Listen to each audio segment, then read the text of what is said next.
Hello and welcome to PCB Chat, where we talk with experts across the printed circuit design, manufacturing, and electronic supply chain fields. I'm Mike Buteau, president of the PCEA. Today, we welcome back one of our favorite guests, David Schild, the executive director of the Printed Circuit Board Association of America.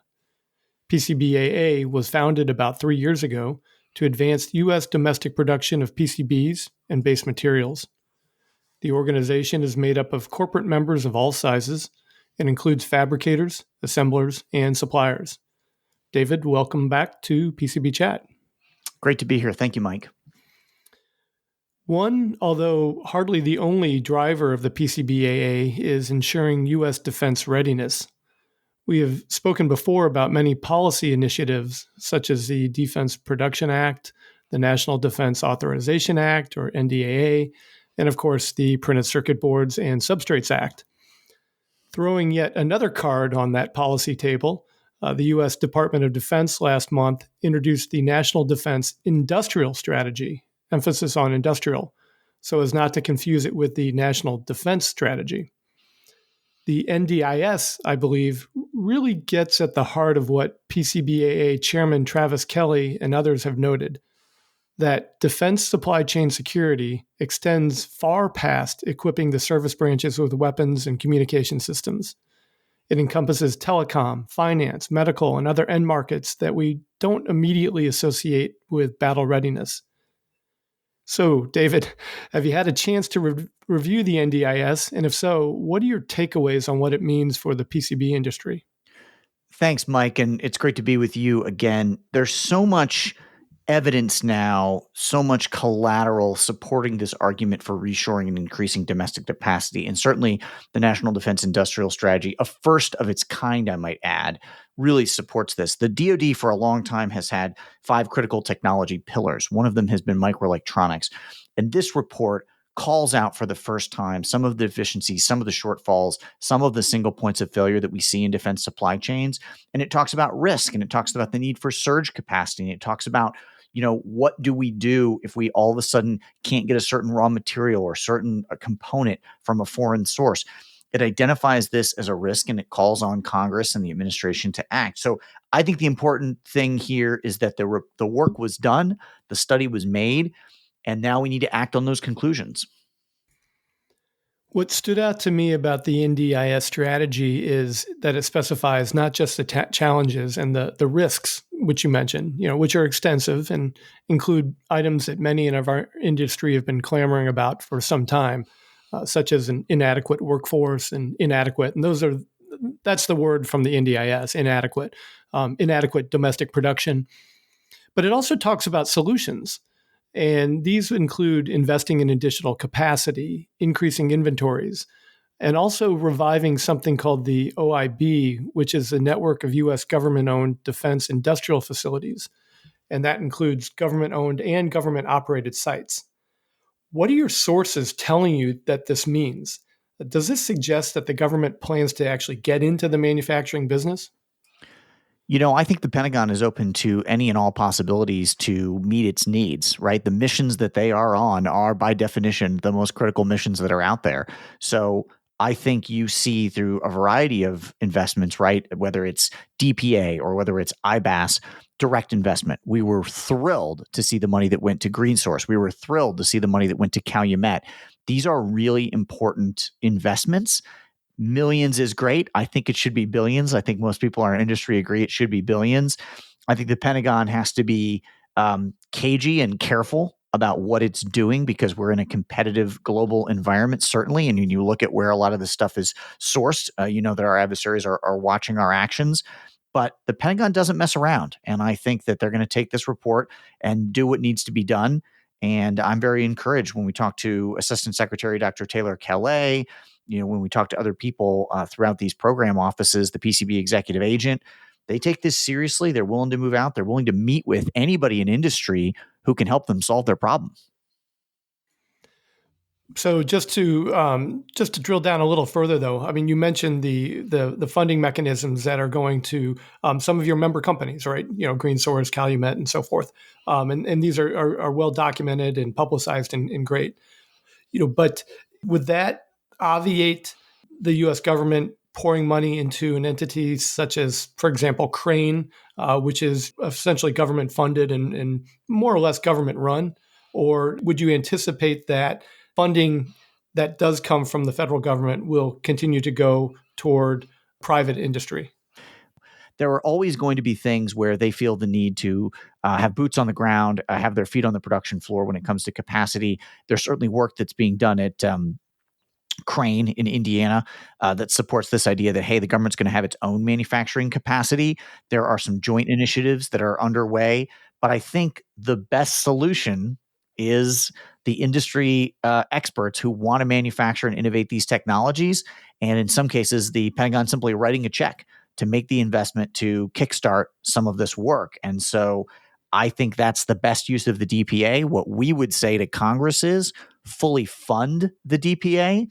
And once they have the money, press these offices to actually spend these funds. It doesn't do any good sitting in an account. There's a letter that we sent in partnership with IPC to the Hill yesterday. It's signed by 54 microelectronics CEOs. And it basically says, look, you need to restore cuts that were previously made to fiscal year 24, the Defense Production Act, and the Industrial Base and Analysis Sustainment Program, right? It's roughly $1.6 billion in total funding that we're calling for in FY24. And then very quickly, we're going to pivot to FY25. But giving the Pentagon the money is not enough. They've got to be directed to spend it. There's an initial start there, but I think there's more that could be done. Let me go back to that in a moment. I just want to follow up on the NDIS. There's a segment called Actions. And one of the goals that I love is what they call destigmatize industrial careers. Likewise, the DoD wants to broaden the industrial workforce to underrepresented demographics to address worker shortfalls. In practice, what can we expect this would look like? I think that is a tough question to answer right now, Mike, because whenever I talk to our member CEOs, the workforce challenge is top of mind, right? Our industry is older, it's graying. You go to any of these trade shows and you realize that we are not replacing the workers that are leaving at an aggressive enough clip. Now, I would say some of our members have instituted partnerships with universities. They've instituted internships and apprenticeships programs. But of course, we have a broad national problem with technology workforce. And you're right. The Pentagon looks at this and says people have to be attracted to manufacturing. They have to see a career. I come out of the defense and aerospace industry where certainly people spent 30 or 40 years of their life making things like radars. And they saw it as a way to have a great middle class or upper middle class life, to stay in a thriving community, to be challenged and to use their skills and education. That's not different in microelectronics. We can meet that challenge. There is certainly a shortage of talent. It's why you see such reliance on H-1B visas. It's why you see shortages of things like signal integrity engineers. We've got to tackle this challenge. I don't want our industry to face the tech workforce challenge alone, because it covers everybody, right? It's anybody who was touched by the CHIPS Act. It's anybody who might be touched by the PCBs Act. It's anybody in manufacturing. Building a factory is great. Having people on the floor who can do the work, that could be the really tough part. So it's premature, though, to think that there would be a concerted effort by the DoD to go into different areas of the country and effectively challenge and recruit at the teen or maybe even preteen level folks to enter this industry, and perhaps even a what I would call kind of a symbolic and universally accepted moment. We talked about this once before about the putting a man on the moon and how important that was to the United States, not just really to prove we could put somebody on the moon, but rather because the technology, the underlying infrastructure that it represented, and it unified the country's national vision in terms of how, not just how important this area is, but kind of how sexy it is, right? Building stuff can be really cool, if you get down to the roots of it, but you have to be able to communicate that. So am I too far out on a limb here, or do you anticipate there being some kind of communication or strategy insofar as really pushing that message? The report identifies the problem and says that we need to act. I think that this first month after its release, we haven't seen the signals yet about what's going to happen. But what you'll see as we go through the year, right? And the armed services committees have their hearings and they bring in the assistant secretaries and the secretaries to testify on these reports.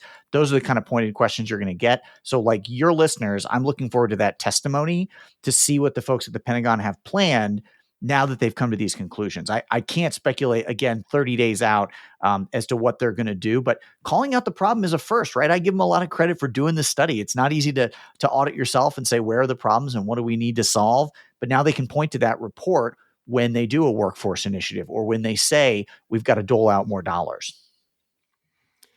How much of the success of the NDIS will rely on a shift in priorities versus funding allocations? And in your mind, which is the higher bar? Boy, it is not an easy environment right now to seek additional funds. You laugh, but I mean, just look at what's going on in Capitol Hill this week. Of course, right? You're absolutely right. There's some serious headwinds, and Congress has tightened up its purse strings. What I would say is that the defense budget has often occupied a special place in Congress's thinking, and that the CHIPS Act was a rare bipartisan consensus on the need to invest for what were a synergy of national security and economic security reasons. We're no different in the rest of the microelectronics stack. We have the same argument that Intel and TSMC and Micron had, which is what we make powers modern life, right? As I say, everything from F-150s to F-35s needs a semiconductor and IC substrate and a printed circuit board. There's a bipartisan acknowledgement of that. And we're not seeking, I think, an amount of money that is going to crash the federal budget, right? The PCBs Act is looking for $3 billion in grants and a 25% tax credit. And when you look at what foreign governments have done by way of subsidies for the last 30 years, it pales in comparison. So I think we're playing catch up on industrial policy, and we're going to fight those headwinds. That's why we were created. Educate, advocate, legislate. That's our mission. Now, listeners who are interested in seeing the NDIS can get a copy at businessdefense.gov/ndis.html. Now, let's shift gears here. I do want to mention that the sponsor of today's podcast is PCB East, the electronics industry's East Coast conference and trade show. Coming in June to the Boston suburbs, this year's event features more than 75 hours of in-depth electronics engineering training, plus a special all-day forum on Ultra HDI design and manufacturing. And attendees for the free expo will see more than 60 leading suppliers of printed circuit design software, materials, fabrication and assembly equipment, and services. Visit PCBEast.com for more information. David, PCBAA will be one of those exhibitors at PCB East, but I know that marketing PCBAA is just a fraction of your role. What can you tell us about your strategic priorities for this year? I'm really glad you asked. And by the way, we're very excited to be on the East Coast for PCB East. I had a great time at PCB West last year, and it's so great to see our members and I think our potential members on the show floor. Our strategic priorities this year, Mike, are again focused on spreading the word about this technology set and moving the needle on Capitol Hill. Of course, I mentioned this joint effort with IPC to get the DPA funded and to get Congress to press the Pentagon to actually exercise those funds. I want to go back to HR 3249, the Printed Circuit Board Act, the Protecting Circuit Boards and Substrates Act, right? That bill is picking up additional co-sponsors. In the House, we got Congressman Ro Khanna from California this just last week. We need a Senate companion, and we're talking to Senate offices. Of course, you're not going to move anything on Capitol Hill without a Senate version and a House version of that bill. So that's important. The National Defense Authorization Act continues to have language that we need to keep sold, focused on making sure the Pentagon identifies where in its supply chains it finds microelectronics from foreign and adversarial sources and coming up with a plan to get rid of them. We've got to keep that sold through 2027, which is the implementation date. So a lot of different legislative and policy eggs in that basket, right? We're looking for billions of dollars over here. We're looking for hundreds of millions of dollars over there. Some of that money moves in the next few months. Some of that money probably moves over the next few years through a program very similar to what we're seeing with the CHIPS Act at the Commerce Department. And then there's policy and priority guidance that we give to our men and women in uniform to actually support the industry. So a lot of stuff on Capitol Hill. And I wouldn't neglect also some of the important work being done by the CCP committee on the Hill, the committee that's studying our competition globally with China. They've been in conversation with us now for some time. They had a report in December that I think is worth mentioning. They called on Congress and the administration to act on 150 technology imperatives, as they called them, where the U.S. needs to lead to own the future. Number one, top of the list, was increased capacity for domestic microelectronics, including PCBs and IC substrates. It's great to be at the head of the order. We really appreciate that recognition, and we're hoping to talk to the committee soon about where we fit in a global competitive environment. But it's just another piece of evidence, right, coming out of Washington, that the smartest people in the room see this as a problem we need to address. So, with regard to that House Select Committee and the report which came out last month, I wasn't sure whether to take that as good news or bad news. It's good in the fact that we're gaining traction in terms of raising the industry profile in Washington, as you noted. I guess the downside is that things have to be pretty dire to make the top of a list like that. Given that, there's obviously increased focus on microelectronics in Washington, but we've also are barraged with reports every day about how things have ground to a halt and so forth. Without getting into the ultra politics of the situation, Sure. How do you communicate back to your members and to the industry at large to kind of keep their head up and keep moving forward? I coach basketball, and we always have a saying, win this possession. Forget what just happened. We got to move on to the next thing, the next thing, the next thing. Win all these little battles, these little step by step, these little victories. Do you kind of take that message back to them, or in lieu of having some giant big policy win?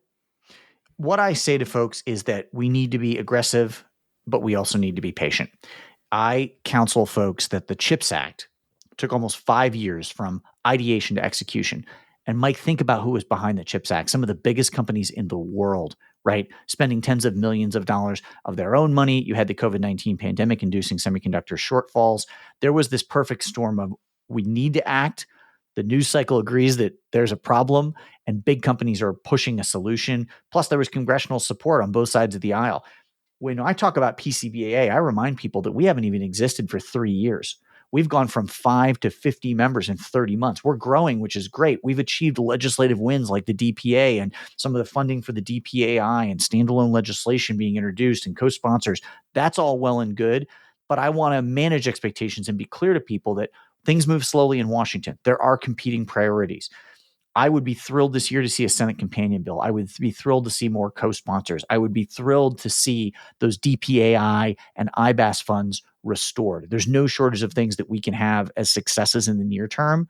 But when you talk about moving legislation that ends up on the president's desk, that can be a multi-year process. And I think our members understand that we're in it for the long haul, right? We're going to be here. This isn't an effort where we're planning to turn out the lights by Christmas. We're going to have to stay and engage in a sustained fight to support our industry. So 50 members now, that's really, I got to say, that's really impressive. What are the restrictions on membership? If a multinational that is headquartered somewhere outside of the United States wants to join, can they do so? They can. Our guidance to anyone who's interested in PCBAA is be a company that manufactures, be a company that makes in America. And we have many companies that operate globally, some of which are headquartered in other countries. And of course, they've got US operations, they qualify for membership. I'm eager to talk to anybody who shares our view that supply chains need to be rebalanced, that we need to have more domestic capacity. And if you're part of that story, and I should say, not just as a board shop, if you're an assembler, if you're a purchaser, if you're a raw material supplier, if you provide tooling or processes, if you're anywhere in the value chain, we want you on the team. We've got copper oxide, right? We've got woven glass. We've got board shops. We've got specialty chemicals. There is room at the table because the rising tide lifts all these boats, right? You may be looking at customers or suppliers who would benefit directly. And of course, it translates to your bottom line and your opportunity as well. So the answer is yes, we want to talk to you if you share our passion for these issues. David, what does your typical day look like nowadays? Well, if I'm not in Washington on Capitol Hill, I spend a lot of time doing really two things with one common thread. Talking about our mission in a way that spreads the word, right? Talking to folks like yourself to get out there and reach the broader industry. That's a big segment of my time, and I'm very happy to be a spokesman in that regard. And I'm very happy also to talk to a lot of prospective members and our current members, right? Those 50 members, they're key to our success. When they talk on social media, when they talk to their customers and suppliers, when we take them into Capitol Hill offices, That's a really important moment. Nobody tells the story, Mike, of what we're doing here better than the people building this technology, right? You want to keep me away from a board production line because I'm a liberal arts guy, right? There's not much I can do to churn out a good product on the end of the line. But what I love doing is sort of being a Sherpa and bringing folks to Capitol Hill, bringing folks to Washington to say, hey, tell your story because it will be very impactful. So, member relations, recruitment, and really getting the word out widely. It occupies a lot of my time, but it's a lot of fun because these issues are in the news. These companies are doing cool things. The government pays attention to what we're doing, and we're running through walls at a pretty aggressive pace because we have to, because we're digging out of this problem that's taken 30 years to get to a critical point, and we want to reverse the slide. David, before we wrap, is there anything else you want to share with our listeners today? No, Mike, I really appreciate the work you're doing to talk about these issues and shed light on it. There's been so many moving developments on Capitol Hill and across the country on this, and I appreciate you getting the word out to your listeners. It's really important. Our guest today has been David Schild, Executive Director of the Printed Circuit Board Association of America. David, we appreciate the updates, and we look forward to talking again soon. I appreciate it. Thanks, Mike. For PCB Chat, this is Mike Buteau. Have a nice day.